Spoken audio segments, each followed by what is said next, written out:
Thank you. It is a great pleasure to be here with you tonight. Thank you for coming to contemplate with me Cultivating Language Arts, preschool through high school. This talk developed as an extension off of a talk I used to give called The Four Language Arts. And so I wanted to go into a little bit more depth because I find it fascinating the relationship between them. Now, I don't really like the term language arts in general because it carries a lot of baggage. If you think about it, language arts, you think, oh, well, there's phonics and reading and handwriting and spelling and literature and grammar and composition and public speaking and who knows what else. It just feels like a huge, messy pot that you don't want to have to deal with all that complexity. So what happened was I was having a conversation with a very intelligent man. He's the superintendent of a school district in Washington State, and I was doing a little work for his school district, and in the course of the conversation, I said to him, I don't like the term language arts. And then he said to me, well, that's because you don't know what they are. So I took a little humble pill, and I said, okay, what are they? And he said to me, well, in a more classical way of thinking about it, there are four of them, and they are listening, speaking, reading, and writing. And the latter two, reading and writing, are predicated on, dependent in many ways, on the former two, listening and speaking. However, and this is what he said that caused me to realize how sharp he was, he said, we in the public schools have a problem in that we put a lot of energy into teaching reading and writing because we can test them. We can assess reading and writing. But we give short shrift to listening and speaking because they are harder, if not impossible, to assess in the public school and the system. So we kept talking, and this was so right along my lines of thinking that it developed into this talk. And what I find fascinating is that if you think about it this way, it kind of simplifies that big bag of complexity into things that you can understand in a much more holistic, I'd say holistic and organic, integrated and common sense way. Listening is really the foundation of almost all the language arts because you can't really speak something which you haven't heard, right? So your ability to speak a language is very much based on what you have absorbed auditorily over time. Reading is very much also based on listening because when you're reading, you can't really decode a word that you don't already know.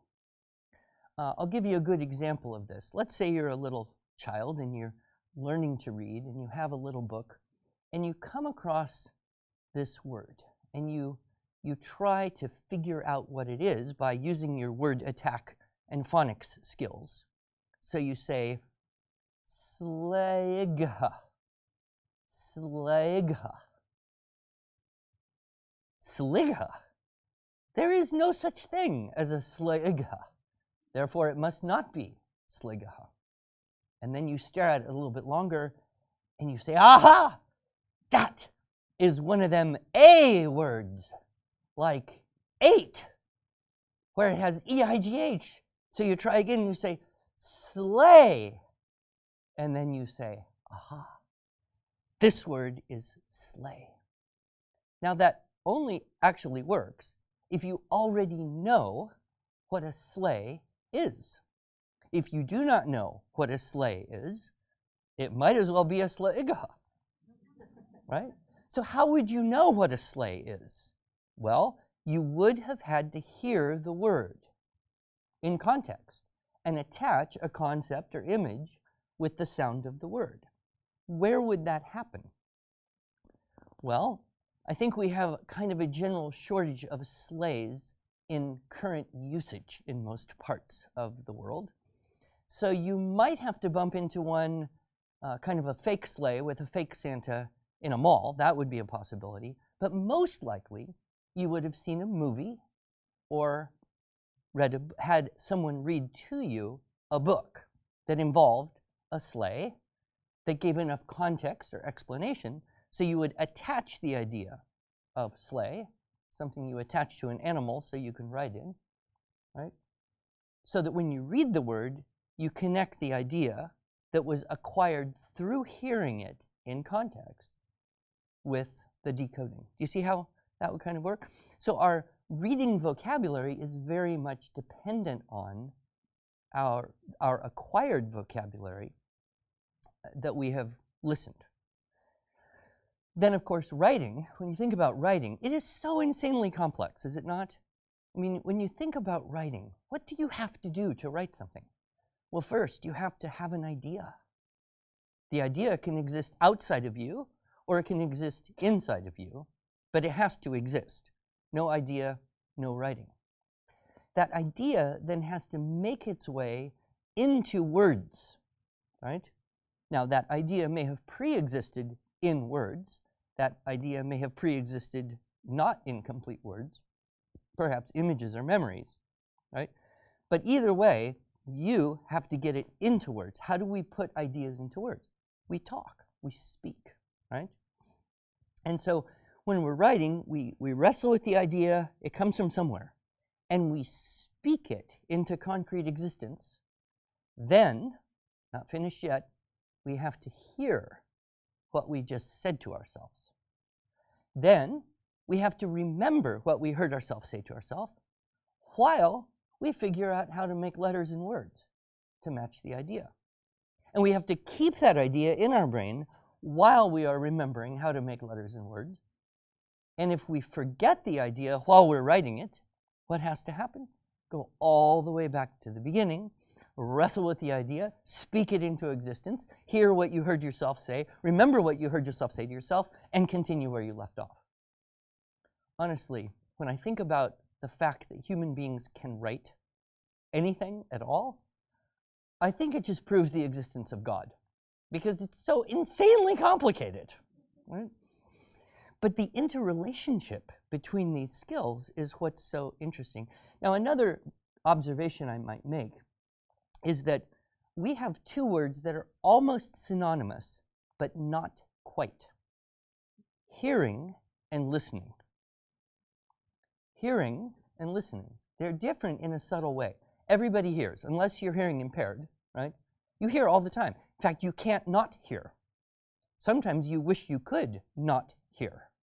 But the Lord, in his wisdom, for some reason I cannot yet fathom, did not give us the ability to close our ears conveniently the way we can close our eyes. So we are almost forced to hear whenever we're awake, and it's somewhat random. Listening, however, is a transitive, active verb, is it not? It kind of demands an object. You listen to someone. You listen for something. Listening indicates that you're exerting your will over that auditory function.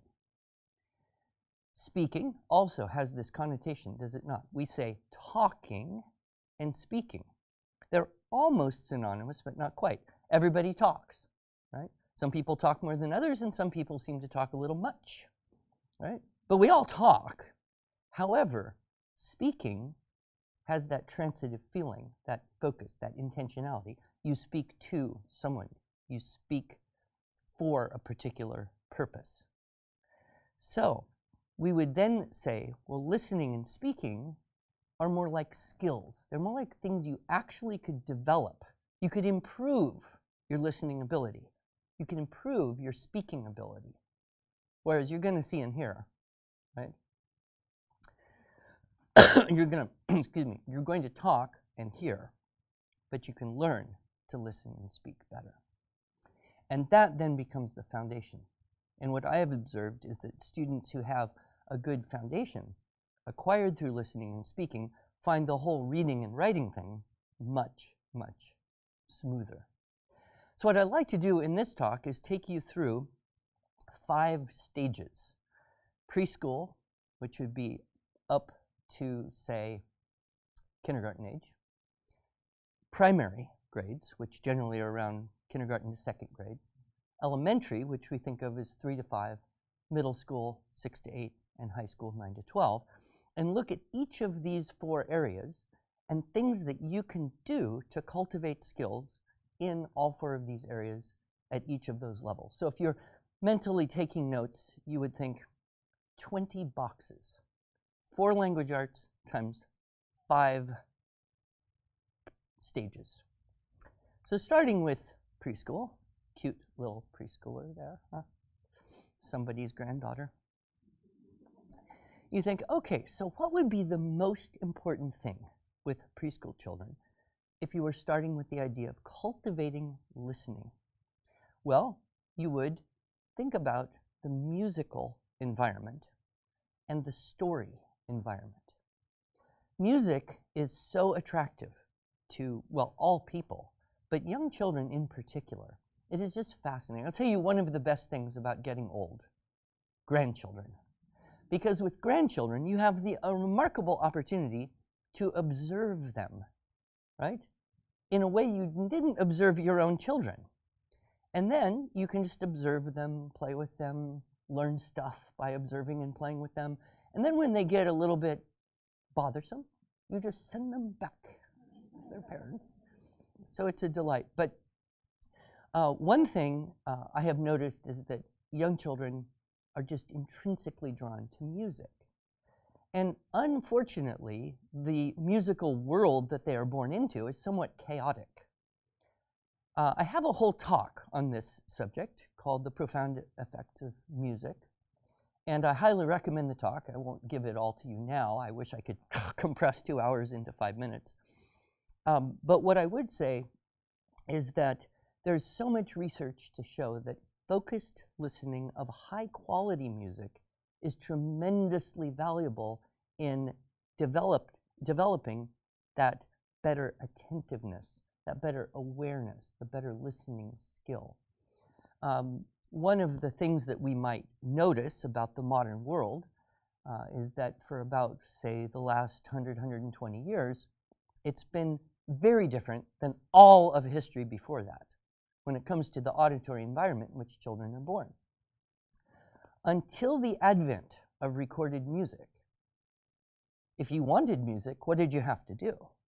Either make it yourself or get very close to someone who could make it. And Zoltán Kodály, the great Hungarian music educator, predicted that recorded music would cause humans to move from being music producers to music consumers. And unfortunately now, much of the music that is in the environment is somewhat random and chaotic. And it's hard to escape. You go into almost any store, even the gas station. You cannot even pump your gas into your car without being assaulted by oftentimes music that you do not care to listen to and or screens you do not care to see. Almost all media has this attached. And I don't think this is a very healthy type of environment, but what we can do is we can cultivate a healthier environment by being intentional at home. And I would recommend one of the most important things to do with young children is focused listening. So you find a good or great composer. You don't need any musical background to do this. If you know his name, right? And especially if it starts with a B or an M, you are totally safe, right? So you just get a good chunk, and all you have to do is, YouTube, best of Bach or something, and you get it. So you don't have to have any deep musical history or music appreciation knowledge. And you find a short segment of the best of one of these composers, right? And you play that for a short period of time in a focused way. You encourage the child to do nothing but just listen. And you play the same piece of music every day for a period of time. What I would probably recommend is that you get something a couple minutes long at the most and play it every day or several times a day for a week, then get another piece of music a few minutes long or the next part of that same piece, play that several times a day every day for a week, right? And do that, and then you could do that for a month, and you could do Bach month, and then you could do Mozart month, you could do Handel month, and then you can go back to Bach. I mean, you really don't need much more than that unless you happen to want to do Beethoven or Schubert or who knows? But that repetition of hearing the same piece of music again and again and again. You see, children acquire better listening skills through repetition. Stories that we read or tell to children. Have you ever noticed that 4-year-olds are very happy to hear the same book again and again and again and again beyond your tolerance to read it to them? There are certain books that are just truly classics. And why? Why are they willing to listen to the story of Ping for the 100th time and then beg you to read it again, immediately? Because as they hear that same pattern of words, they're coming to understand it, know it, absorb it, make the connections, store the syntax. It's building through repetition those patterns in a much more intentional and effective way than if it was just random, random language information, right? So by focusing on music in a very intentional and repetitive way, as well as these children books, which hopefully you have many of if you have young children, and you will save them so that when your grandchildren come to visit, you will read the same stories again and again. They will benefit hugely from that. We don't have as much tolerance as adults. We like something new, right? But children have a tremendous children find a tremendous benefit from hearing the same story over and over. Also, of course, we want to have intentional conversations with children. This is kind of interesting because when you have your first child, they have all of your attention, right? And so you can have fairly non-distracted, one-on-one focused conversations with children. And then as you get more children, it becomes more difficult, right, to have that. But there's a benefit because the younger children grow up in a linguistically enriched environment where there's more people talking and talking to them and having conversations. So there's a balance in that. But I have noticed that my children who speak to their children in a very intentional way have a very good experience of their children speaking back in a kind of more sophisticated and intentional way than you might expect. So that, of course, these are naturally things that parents do. What we have to do is not let technology and other distractions interfere with our doing this.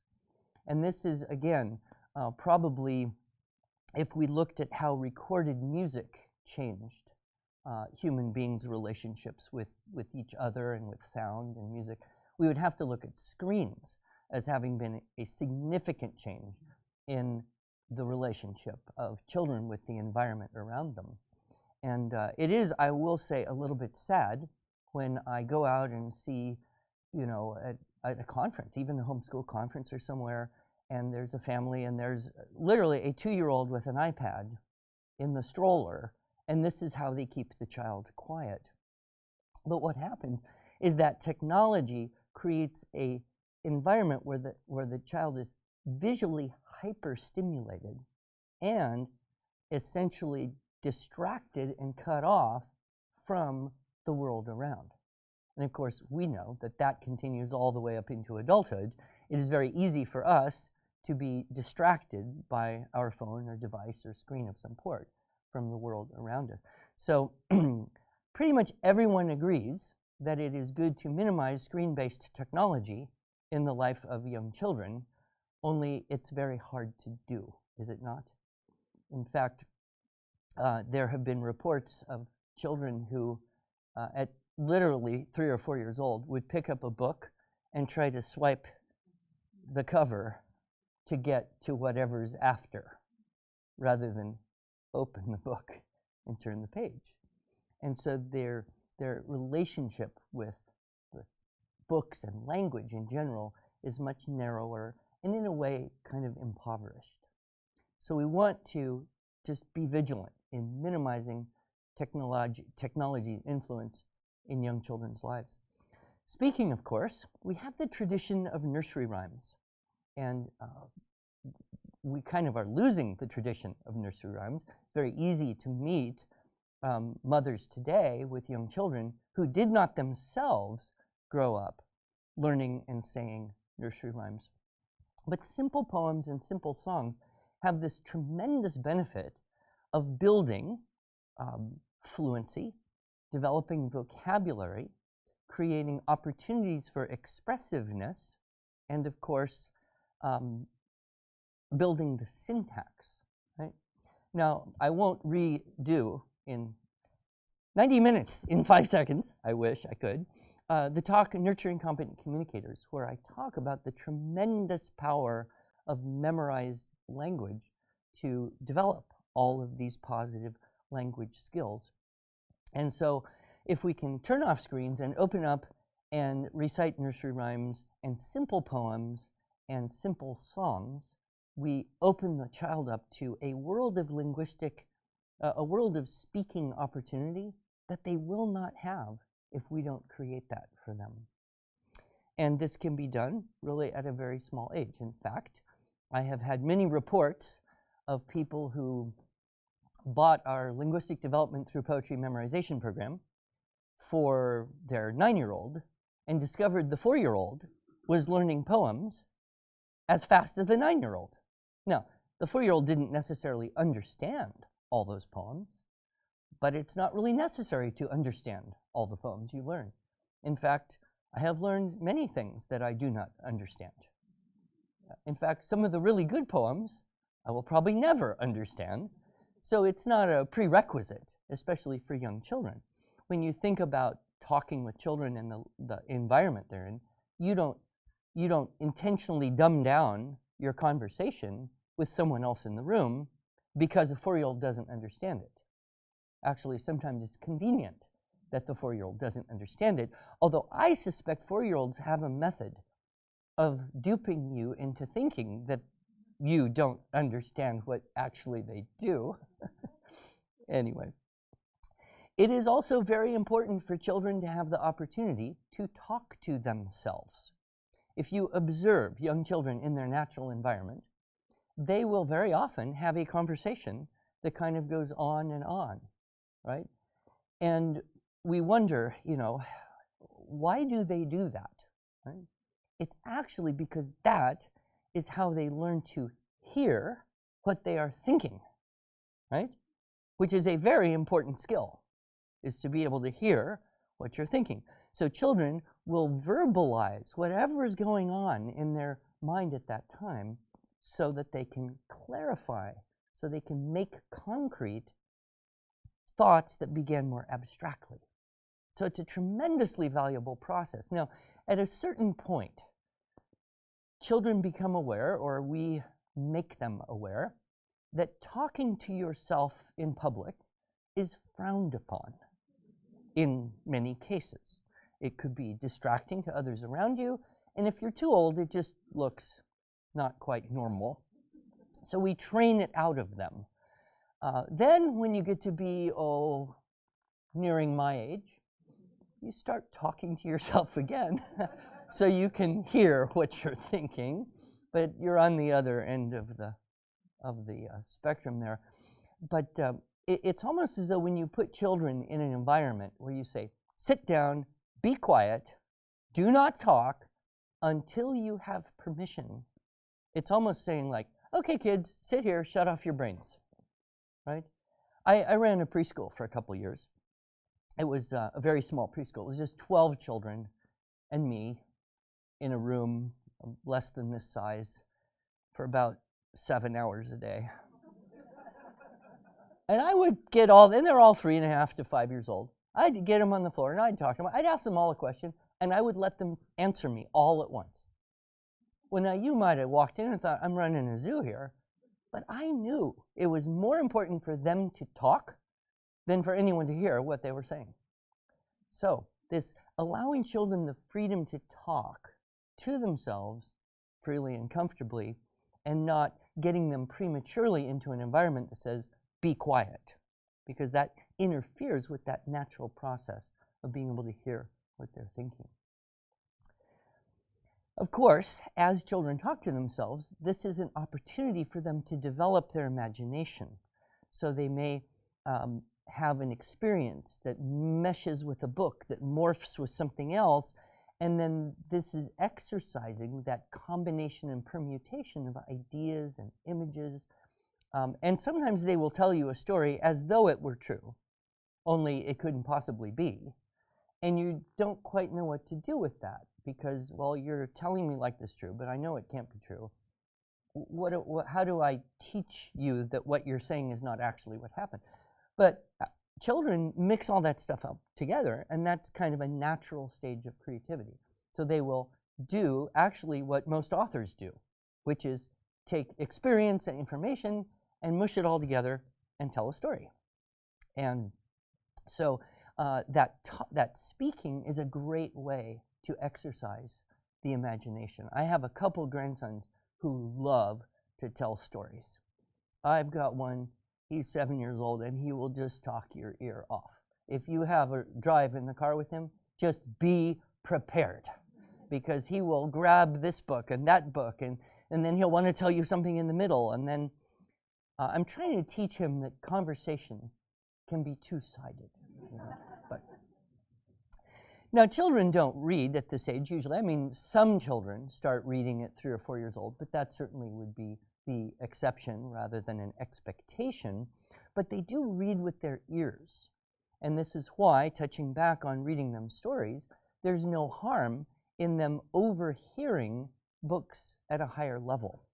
This is one of the advantages of having more children. If you read to the whole family, you would read slightly above the decoding level of your oldest child and then let it trickle down. And so children then who are maybe younger than you would think to read this particular book, they can overhear essentially reading with their ears, not understanding everything, but gradually getting all the little bits and pieces and clues and benefits from that rich language environment.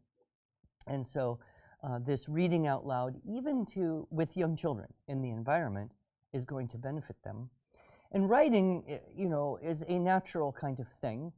People imitate, children will imitate. At some point, they will notice that people use stick-like things to make shapes and things on paper, and they will want to try this out. So it's not something that you necessarily have to figure out when will I teach this child to start writing or drawing. I would suggest that there is value in trying to help children develop a good pen, pencil, crayon grip at an earlier age. Because if you guide them gently and kind of help them get the feel of how to do that, it will be very, very helpful later on. And you would like to avoid the problem of some very strange kind of way of holding a pencil or pen, which will make writing difficult for a long time. So as they naturally start to pick up something and try to draw and write, just at that moment, be attentive to gently modeling and forming and helping them feel that proper way to hold it. Also, you don't think about it, but you can start teaching spelling to children before they read or write. I know it sounds counterintuitive, but I'll give you an example. I think there are many children who learn this word. They learn how to spell ICECREAM long before they can read it or write it, because we do this silly trick of let's speak in code. But children are wired to do what? Decode, right? And so you can do a lot of teaching of spelling verbally, even before they would have kind of an academic approach. And by using the kind of developing a phonemic awareness with the sounds of the words, breaking them into parts, M-O-M, they can store that information and associate the idea with the word, with the spelling, and the sounds of the letters. So, some ideas for preschool. Now, we generally start worrying about things academically when children become school age, which is usually, 5.5, 6. I do fear that in this country in particular, we have an anxiety about school, And so we've pushed academics and reading and these kinds of things earlier and earlier, very often to the detriment of the child. Whereas other countries, Scandinavia, for example, they're really quite relaxed about reading and writing, usually till the kids are even 8 years old. The problem with trying to teach a child too early academically is if they don't do well, they feel, I'm not good at this, I can't learn it, I hate it. And if you create an early hatred of the thing, it's much harder to overcome that than if you had just waited until the natural inclination showed itself. So with children in the primary grades, you would continue with music and stories and books and making perhaps your musical selections a little longer, right? So having maybe 5 minutes of focused listening and encouraging them, maybe even close the eyes and just listen. Don't do anything, don't distract yourself. Just listen to the music and then maybe have a little conversation. What did you hear? One of my favorite things growing up, which I think you may be familiar with, is Prokofiev, Peter and the Wolf, where it's a story and it's narrated and each instrument is a character in the story. And it's just delightful. And it allows the child of this age to associate a tone of an instrument with a character, with an attitude, and so it starts to sensitize them to that. Another one that my favorite was Benjamin Britten's Young Person's Guide to the Orchestra. And this starts out with a theme, and then the theme kind of grows, and you hear the strings play it, and you hear the woodwinds play it, and you hear the brass play it, and you hear the percussion play it, and then they all join in together and play it. So you're starting to identify the orchestra.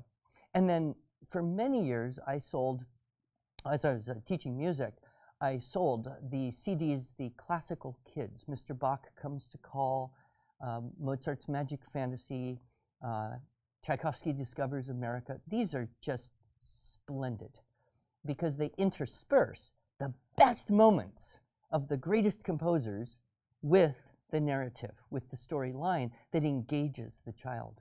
And so you might look at the classical kids. They're still around. You can now, you don't have to buy CDs. You can buy the MP3s and put them on everybody's iPods and listen. So you want to increase the attention span, both with the music and the books and stories. Again, trying to minimize the technology. There's no real huge advantage of providing more opportunity for a 6-year-old to use a screen. 6-year-olds will figure out how to use screens. You don't have to provide opportunity. Unfortunately, many school districts are pushing screens into the classroom at an earlier and earlier age. And there actually is evidence, in fact, all the evidence that I have found shows an inverse correlation. The more screens in a classroom, the lower the basic language skills and math, reading, writing, and calculation.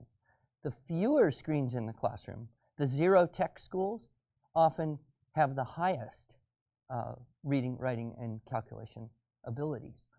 So we want to continue to minimize technology. If you're doing poetry, you can do some longer poems now, multi-stanza poems. If you're of a liturgical tradition where prayers are memorized, I think this is very, very valuable because when you have the memorized prayer, you know what to say even if you're not feeling inspired.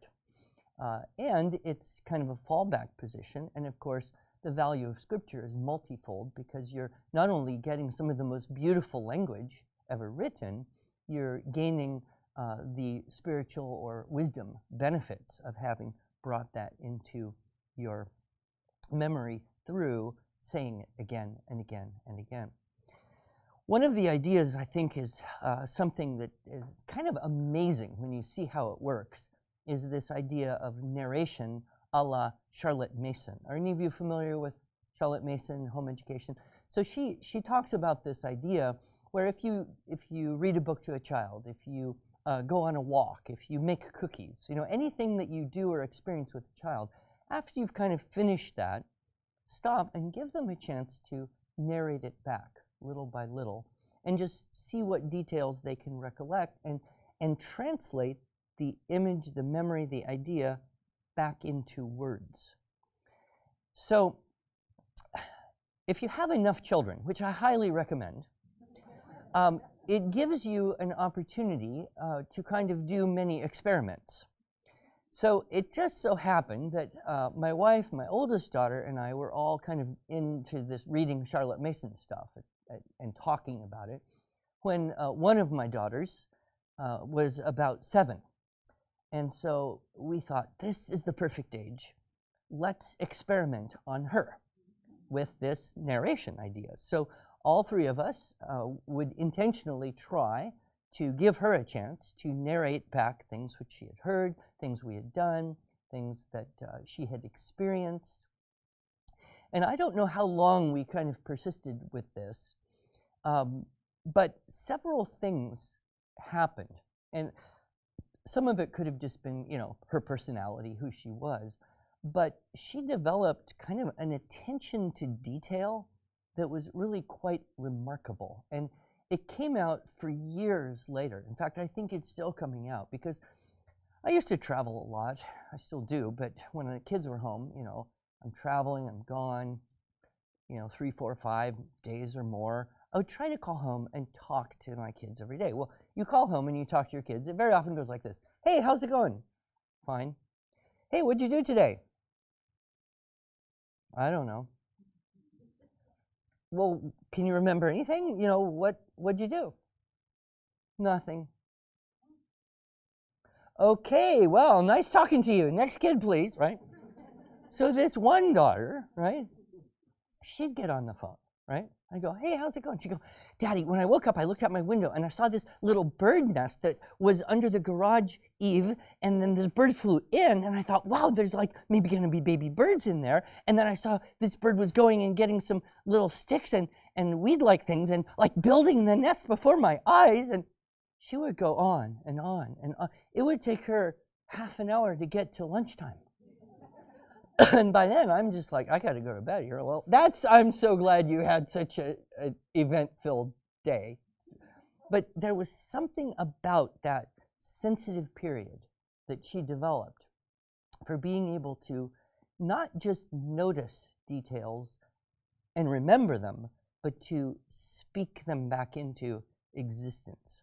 And so this idea, I think, can be tried and used in a more or less formal manner. My 4-year-old grandson, who lives in Michigan, sent me a letter, whereupon he essentially narrated an entire story on 2 pages of the letter. And I'm reading this thing.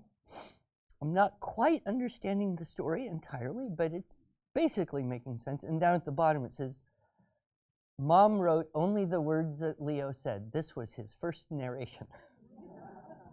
And so, very delightful. So children also at this age can start to dictate stories, right? And dictate and write down the stories that you can write down the stories that they dictate.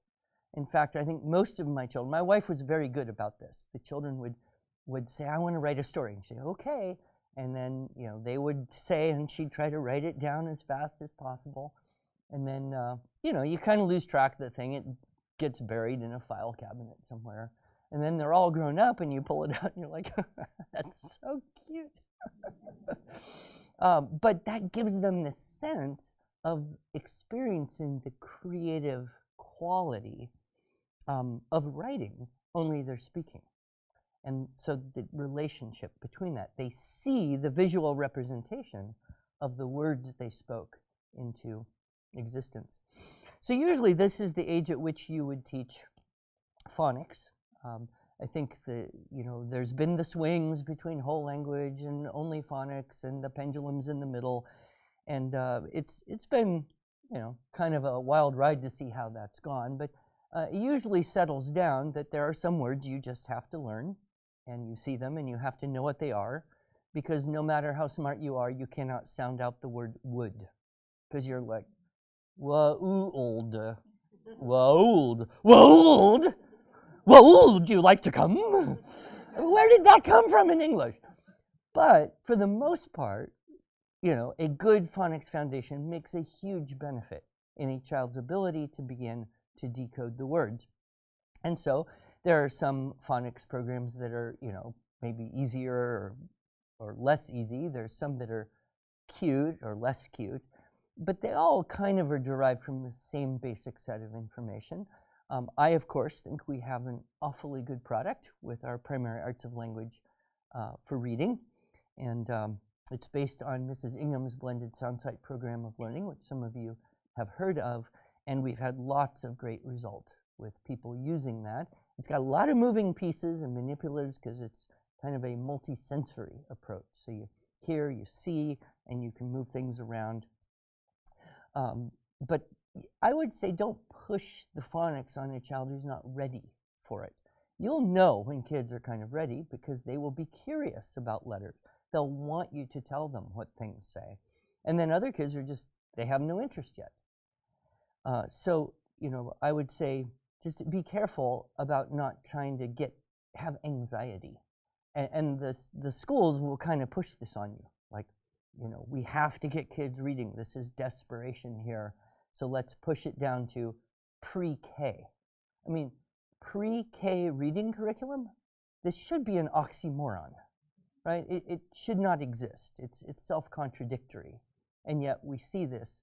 So that would be my experience, is reading is much more kind of a brain function that develops at different speeds than something you can demand someone to learn at a certain time. And of course, when you're reading out loud to them, you can increase the sophistication of what you're reading out loud to them. And I am a huge fan of audiobooks because they can redeem the time.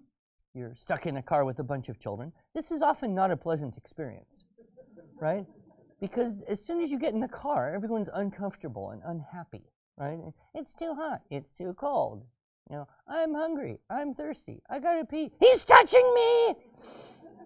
Right? And so, I always wished that if I were a master chemist, I could create a spray, right? And I would get in the car with children, and I would spray them, and they would all go.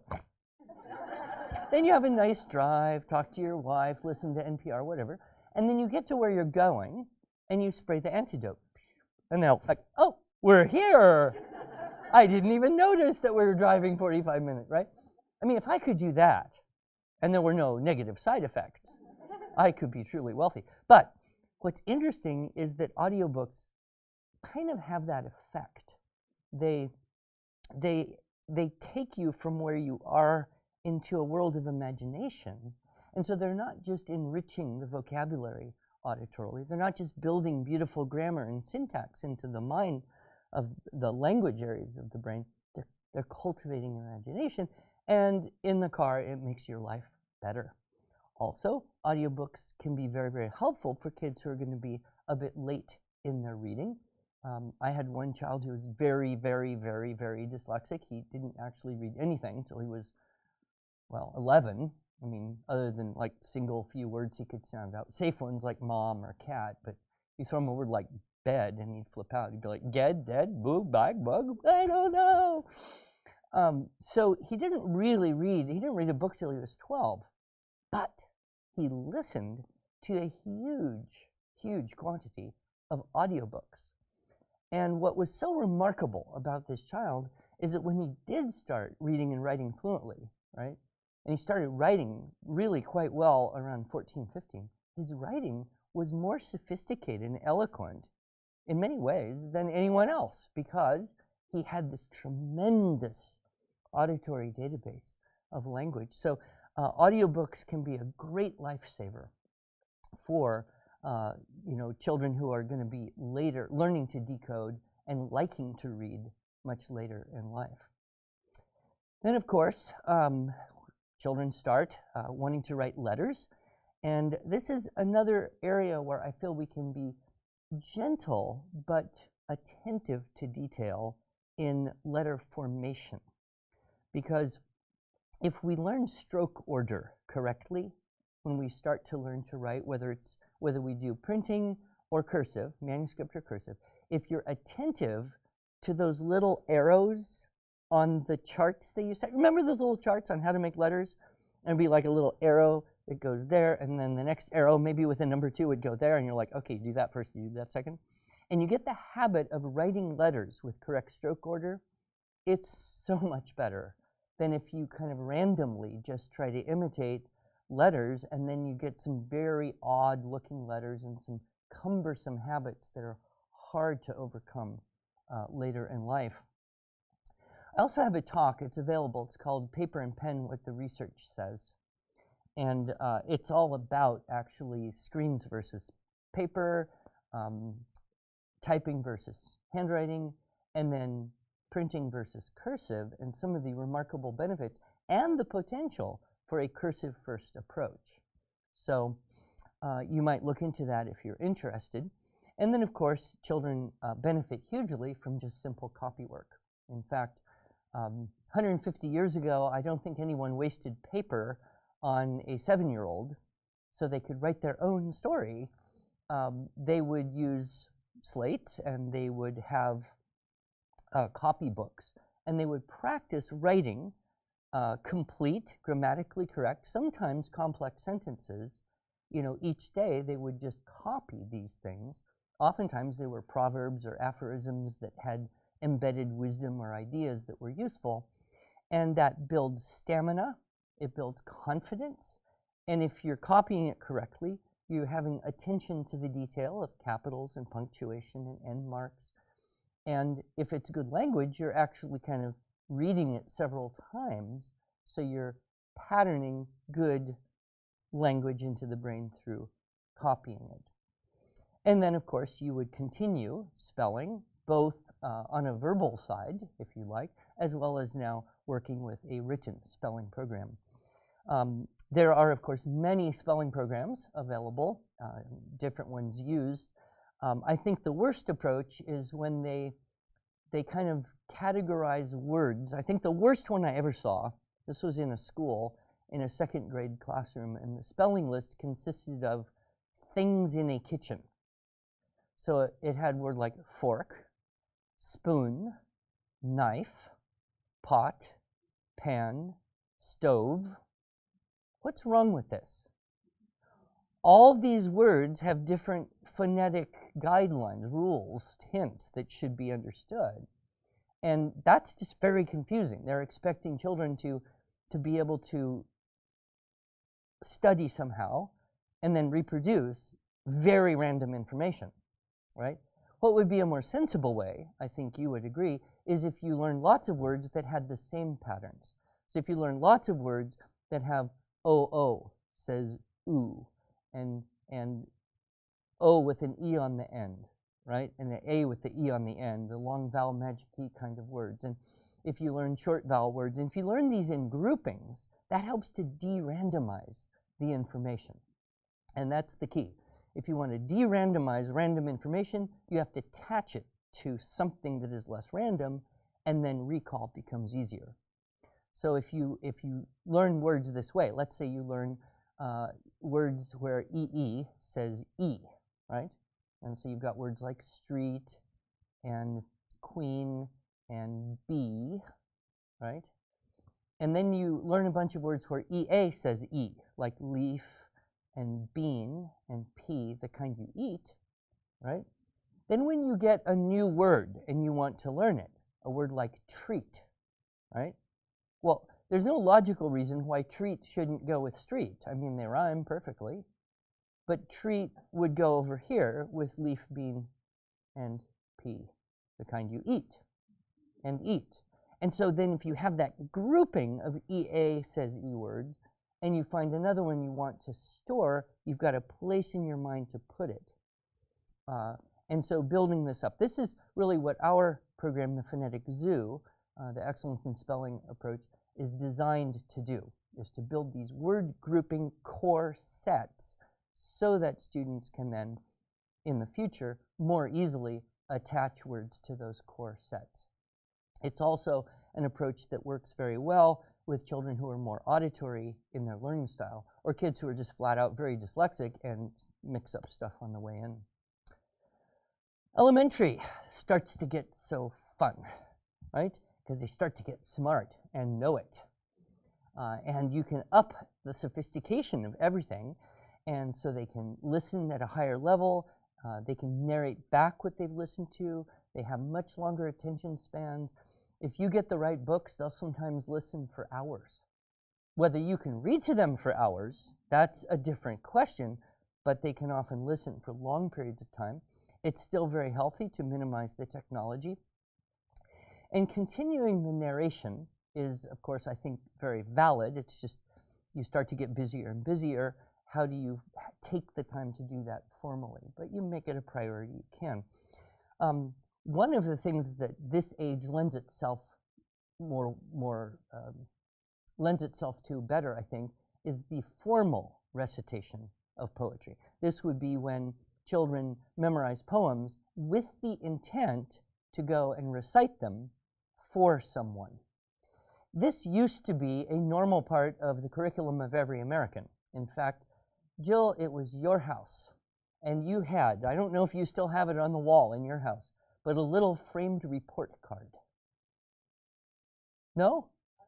Well, I believe it was your house. Maybe it was someone else's house. Anyway, there's this little framed report card, and it had all the subjects and grades from someone in 1904.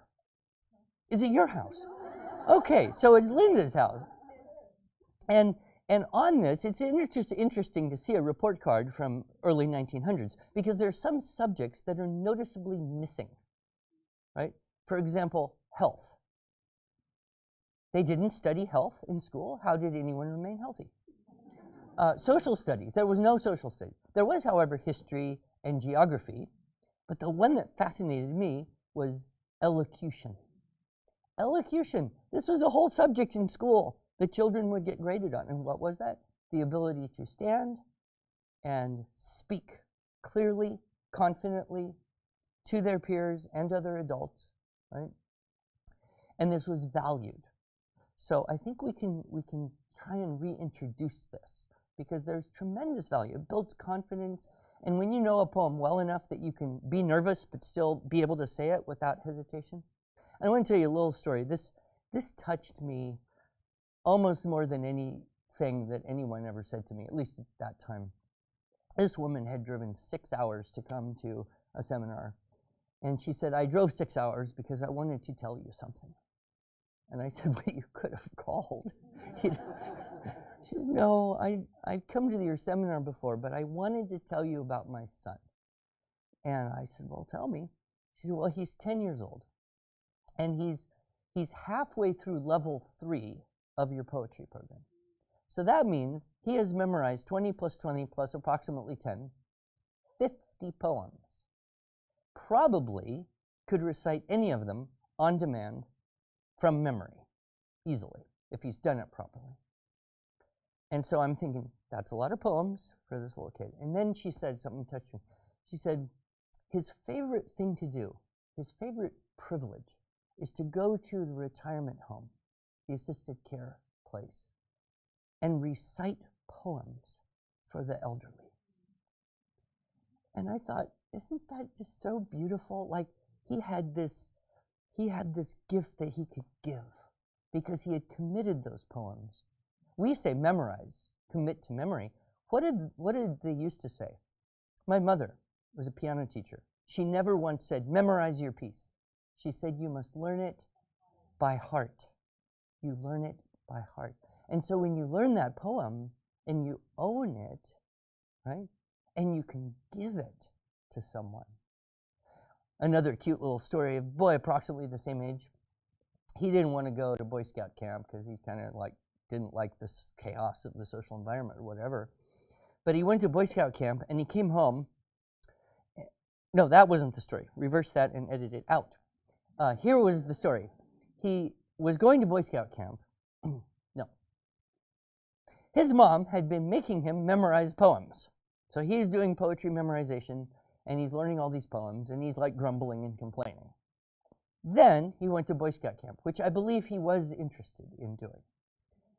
And when he came home from Boy Scout camp, he said to his mom, Mom, I got to learn a whole lot of more new poems because all the boys there, they really love all the poems I was saying around the campfire. Right? Isn't that sweet? So there's that joy of sharing. This is also a time when drama can be so helpful for children. I think most all of my children had opportunity to be in plays on one or more occasions. Several of them were musicals. And there's just something about doing that and learning your lines and learning your songs and practicing and running it so you know it so well you can stand on the stage. And I think even speaking contests can have value because that motivates children even more. And that seems to be more and more true the older they get. With reading, of course, here's the interesting thing. Don't stop reading out loud to children. Don't stop supplementing their own reading with audiobooks and books you read to them that are above their own decoding level. That's what actually creates comprehension, right? So hearing books above your own decoding skills, and if you're reading out loud, stop and talk about it. Audiobooks often provide, the context to understand things. That builds in the understanding that then allows them to comprehend what they're decoding on their own visually much better. So you can continue with audiobooks, give them abundant opportunity for reading. And I think it's good at this stage for children to start practice reading out loud. Right? Now in a school, this is kind of tough to do because you have a lot of children, and to give everyone a chance to read out loud is tough. Plus you don't want to put anyone on the spot. But in the home, and of course even if your children go to school, you can still do many of these things at home, and that is to encourage them to read to their siblings. So for many years, we had in our home a checklist of kids, schoolwork and things that kids should do, and one of those was read to a younger sibling for 20 minutes. Well, this is a great idea because it gets two kids out of mom's hair for 20 minutes. That right there is a double win, but even more so, all the children kind of developed an aptitude for reading out loud. It kind of fell apart with the last two because the dyslexic boy, who was 3 years older than his younger sister, he couldn't really read to her, so that wouldn't work. And then she could probably have read to him, but that probably wouldn't work. So, we had to change it a little bit. And so what I would do is encourage him to read to me. But he didn't like it. So you have to construct motivation. So here's how I tried it, and it worked pretty well many times. I said, son, here's the deal. Your dishes this week. Nobody likes the week that they are dishes, right? And I know it's a horrible, tedious job, so tell you what, I'll read to you while you're doing the dishes. Or if you prefer, I'll do the dishes and you read to me. Well, it was pretty much a deal because, if you had to choose the lesser of two discomforts. So it was kind of fun because I would just do the dishes very slowly. C.S. Lewis rule for reading? He said, you should read one old book for every new book. So if you read a new book, your next one should be an old one. Then you can read another new one. Then you can read an old one. I've tried to do this. Of course, what's an old book? You kind of have to define it. Because for you, like something 20 years old might be old. So here's the rule for me. The author must be dead. If the author is dead, it's an old book. If the author is living, it's not. But that gives a balance. That gives a balance. And of course, one good way to help kids read a book that's maybe a little tougher is get them started. Read it out loud, right? Get in past the maybe a little bit tedious exposition that is typical of older books till the real plot starts, and then just get too busy, right, to continue and leave it lying around. Or I tried this one with my son. I'd start a book and say, I got to go on this trip. Don't read it without me. And you never stop reading out loud. All right. Lots of writing. Middle school is the perfect time to do lots of writing across the subject matter, right? So writing about some history stuff, writing about some science, writing about current events, writing about really content, and also writing from imagination. I think writing contests, essay contests, story contests are great because, first of all, right now in the world, the bar is a bit low. It is not too hard for a kid who really applies himself or herself to polish something up, put it in a contest, and even getting, say, honorable mention. It does tremendous amount for a student to realize, hey, I'm pretty good at this. Of course, that's a secret of motivation. What do we all love to do? The things we're good at. What do we hate to do? The things we're not good at. So we want to give opportunities for the children to realize, hey, I'm getting better. I also believe that you would want to continue with your grammar, with your Latin, but in the fun way. And of course, this is the time to introduce logic. Dorothy Sayers noted that children, when they come into this age, I mean, it can sometimes happen as young as 10 or 9 or 10, but it's firmly in place by 12. She called it, euphemistically, the pert stage. I think she meant the flat-out obnoxious stage, but you notice, because kids get into this point where they really kind of just like to argue for the sake of it, right? And they just want to exercise their argumentation muscles. And you wake up and say, oh, it's a beautiful day. No, it isn't. Well, the sky's blue. No, prove it, right? So Dorothy Sayers, in her essay, The Lost Tools of Learning, she said, well, if children are going to naturally argue, you might as well teach them to do it a bit well. So we would enter then a more formal study of logic. Sadly, a formal study of logic has kind of been eliminated from most modern schools. I don't think there's too many places you would go into a middle school and see a book with logic on the cover. And yet, kids can learn this, and they can learn fallacies, and they can learn syllogistic thinking. And it can affect their writing, of course, because if writing is not logical, then that's a problem. And if they understand more about logic, they can read better, they can write better, they can speak better, they can think better. Now with high school, we're just going to put it all on one list, because high school really is this time of integration. You don't even necessarily think about listening, speaking, reading, writing separately, because the integration is where it all happens. One thing I think is very helpful is for kids to have opportunity to do some speech and debate. Even a little bit can go a long way. Sometimes they get deep into it and want to do it year after year after year, but it's just a tremendous skill to be able to, wrangle up some information, organize it, plan how to present it, write a speech, then ask questions of the opposing debaters, respond, taking notes, thinking right now, standing up, responding to those arguments, taking notes, responding back and forth. It's really this integration, because you have to listen, you got to speak, you got to read, you got to organize, you got to write, you got to think. Mock trial is another thing that's a lot of fun. That's a little less, I think, stressful than, say, policy debate. And I had a couple kids do some mock trial, moot court kind of thing. Contests, again, very motivating for many students. You continue with your logic and rhetoric, and this is where kind of a more Socratic discussion model can be very helpful.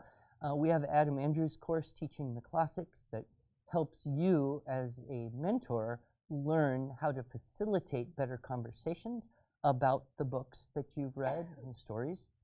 And so learning how to conduct that and having little groups of teenagers to do that with.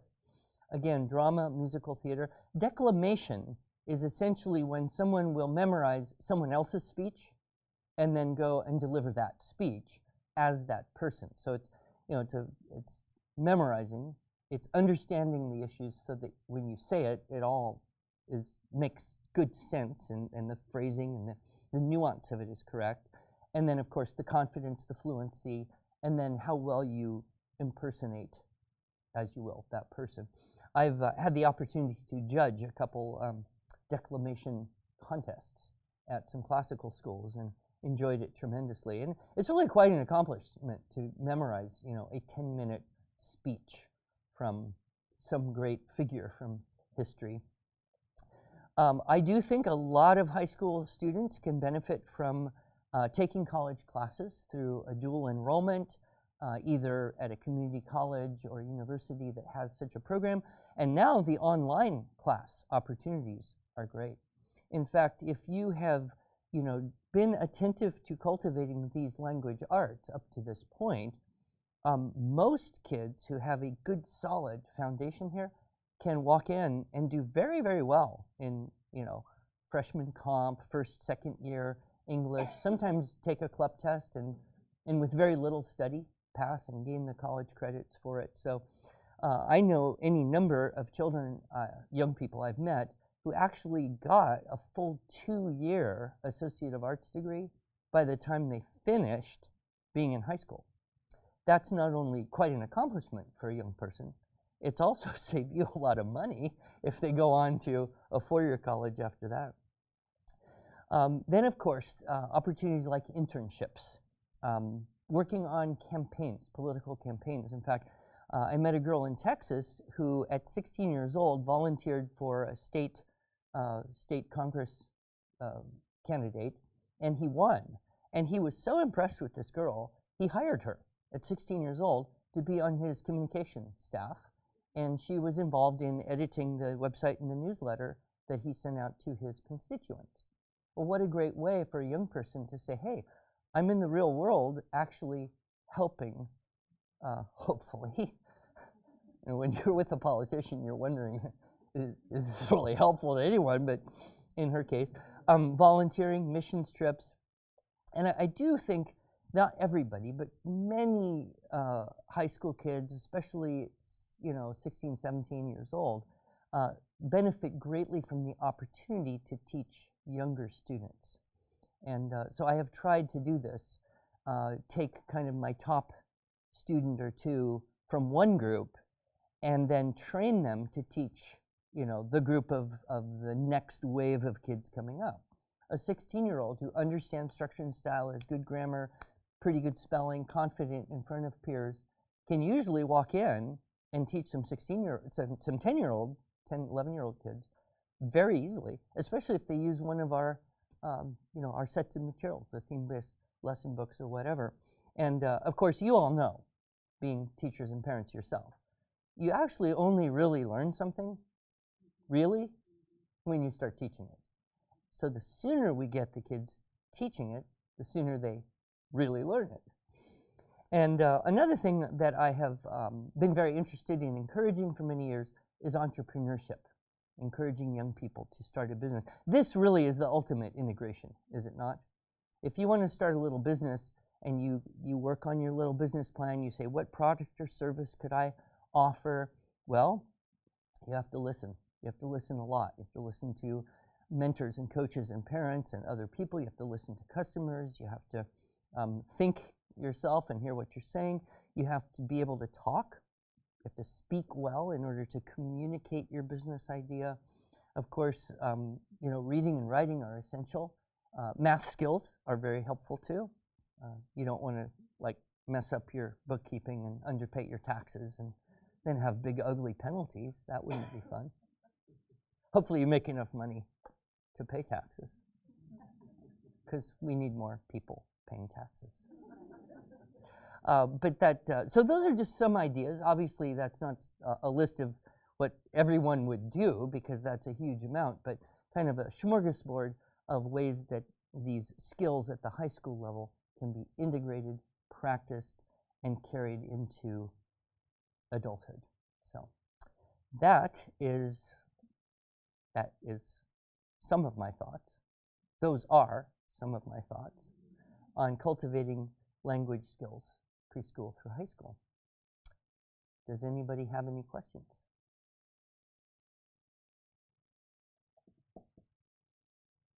Can we go now?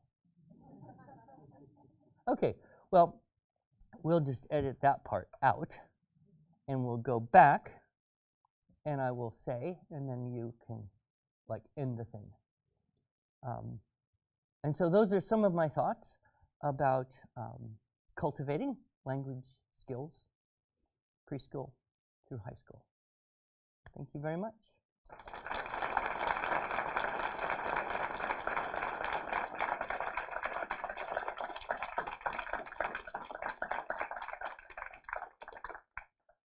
My computer is so close to being out of battery. This is the best thing that we've ever done. It is the most comprehensive. It is the most certain to transform even the most reluctant writer and to supercharge the most talented writer.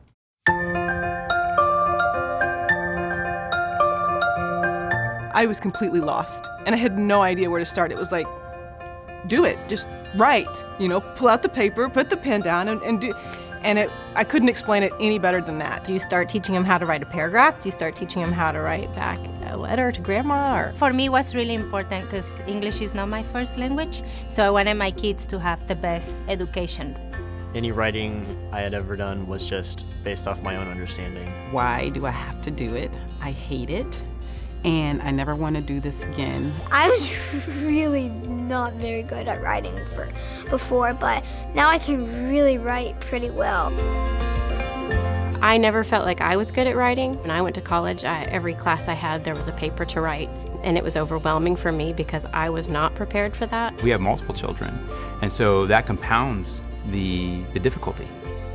I didn't have the tools to coach him to become a better writer and to stop the arguing. So then I met Andrew Pudewa in the Institute for Excellence in Writing. The Teaching Writing Structure and Style course was a course that I took, and it was like an epiphany. This is so easy. Now I get it.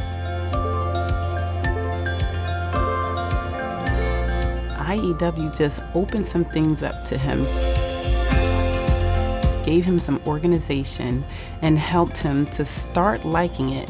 By the time he got to the end of level B, he was quite loving it. It's not something I have to fight him on anymore. I was lucky enough to have a lot of friends that have done IEW. They were like, yeah, you need to do IEW, that's the best. And it totally revolutionized the way we write. Completely changed my writing ability, and I wish I'd had it in college. This would have made writing so much easier. It's like a cakewalk. It's amazing. It's great.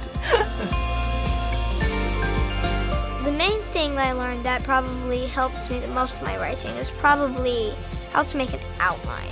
It's easy because you can plan what to do first.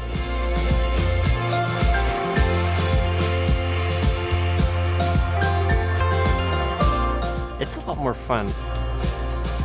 My son adores Andrew. He says, broccoli, 49 cents a pound. I love Mr. Pudewa. He's really funny, and he's really good at teaching. So of course the fox is like, I see the food. Yeah, it's fun to learn from, and it's not just for my kids to learn from him, it's also for me because I'm not like, falling asleep. But we have tried a couple of other writing programs, which still made it too difficult for them to really understand and feel comfortable with writing. IAW has totally changed that. There's no guessing, no trying to figure anything out on your own. It's made my life so much easier with all 3 kids. It gives you exactly what to do and when, and it lays it out very clearly.